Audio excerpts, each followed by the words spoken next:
مختلف اس میں دن کا اختلاف ہو سکتا ہے، کچھ روایات میں ہے کہ کچھ مدت کے بعد مر گئے، اور کچھ روایات میں مخصوص 3 دن لکھا گیا ہے کہ 3 دن کے اندر مر گئے۔ تو سامعین، یہ کیسے ہو سکتا ہے کہ آج کے افریقہ میں ملنے والے بندر یا افریقہ میں پائے جانے والے بندروں کو آپ بنی اسرائیل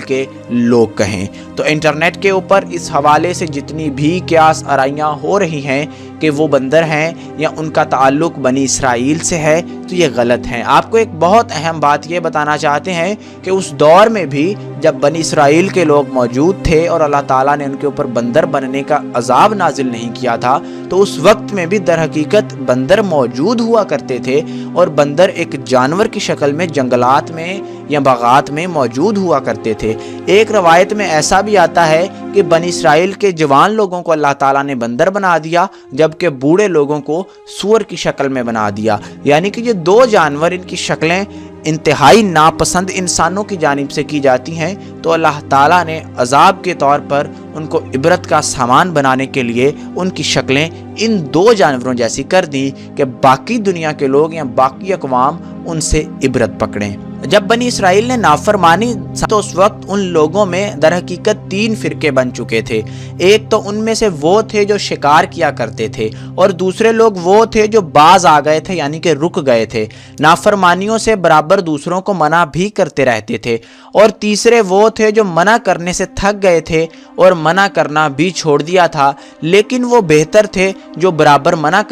کرنے والوں نے شکار کرنے والوں سے قطع تعلق کر لیا تھا، چونکہ وہ اللہ کی نافرمانی کر رہے تھے، انہوں نے ان سے ملنا چھوڑ دیا تھا، اور ان کا کہنا تھا کہ کیوں نصیحت کرتے ہو ان لوگوں کو جن کو اللہ تعالیٰ ہلاک کرے یا ان پر عذاب مسلط کرے۔ تو وہ یہ لوگ سن کر ان سے بولے کہ تم ہم کو ڈراتے ہو، ہم ہر ایک سے زیادہ طاقتور ہیں، ہمارا کوئی کچھ نہیں بگاڑ سکتا۔ جب وہ لوگ نافرمانی سے باز نہ آئے تو پھر اللہ تعالیٰ کی ذات نے ان کے اوپر عذاب نازل کیا۔ تو محترم سامعین، اگر ہم اندازہ کریں، اگر ہم اندازہ لگائیں تو کیا آج کا دور اور بنی اسرائیل کا دور کوئی زیادہ مختلف ہے؟ اگر ہم بات کریں حالات و واقعات کی، اگر ہم بات کریں اپنے اعمال کی، تو زیادہ فرق تو نہیں ہے۔ ہم بھی اللہ تعالیٰ کی نافرمانیوں میں آگے سے آگے بڑھ چکے ہیں، قرآن کریم کی حکم عدولی کرتے ہیں، رسول اللہ کے ارشادات کی حکم عدولی کرتے ہیں، اور ہم جانتے ہیں کہ ہم حکم عدولی کر رہے ہیں، لیکن ہم ہیلے بہانے سے حکم عدولی کر رہے ہیں۔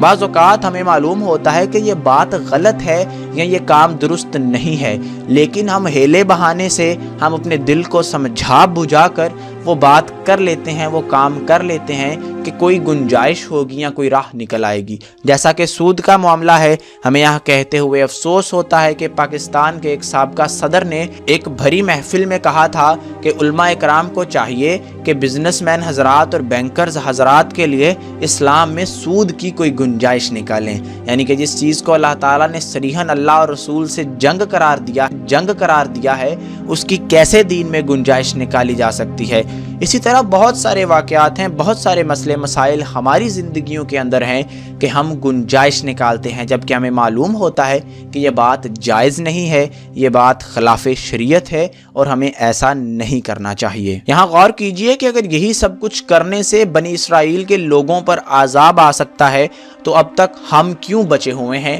اور ہم تو نافرمانی میں غالباً ان سے آگے نکل چکے ہیں۔ ہم امتی ہیں رسول اللہ صلی اللہ علیہ وآلہ وسلم کے، لیکن ابھی تک ہم عذاب سے اسی لیے بچے ہوئے ہیں کیونکہ ہمارے پیچھے ہمارے